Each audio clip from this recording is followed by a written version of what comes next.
This week in the Missouri Senate, we review another issue that could be prominent during the next legislative session. I have filed a bill to reduce the residency requirement in St. Louis City. I think you'll see legislation from multiple places. On November 4th, the Missouri Senate Interim Committee on Public Safety held a lengthy meeting at the Capitol. The panel heard testimony from varying law enforcement members from all over the state, as well as others who have been affected by gun violence.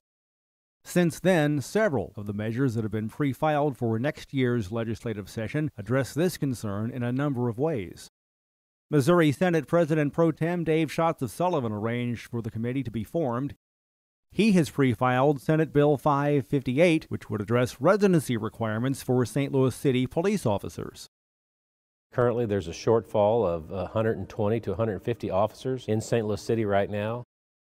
Missouri Senate Minority Floor Leader Gina Walsh of Bell Fountain Neighbors adds she believes it is beyond time to take action. You listen to the radio and somebody is dying from gun violence. Senator Schatz says St. Louis is among the areas that needs more officers.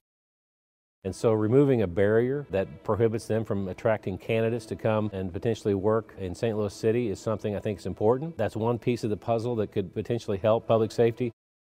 Senator Walsh says public safety is a growing concern with many Missourians.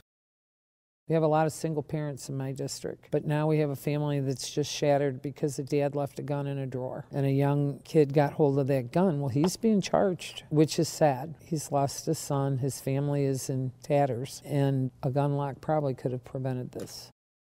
Lawmakers will likely spend time discussing these items once they return for the 2020 legislative session. For some of them, the question becomes, what role should the legislature take in this matter? For others, it is a question of why hasn't the Missouri General Assembly acted more quickly? Once session resumes, pre-filed legislation will be second-read and referred to committee. These panels will be able to start work fairly early, as their membership is already assigned. The time before the start of the second regular session of the 100th General Assembly is decreasing. Session will officially commence at noon on Wednesday, January 8th. To date, nearly 300 different bills and 30 Senate joint resolutions have been pre-filed in advance of the upcoming legislative session in the Missouri Senate alone. Altogether, nearly 900 pieces of legislation are ready for a lawmaker's return in the next week and a half.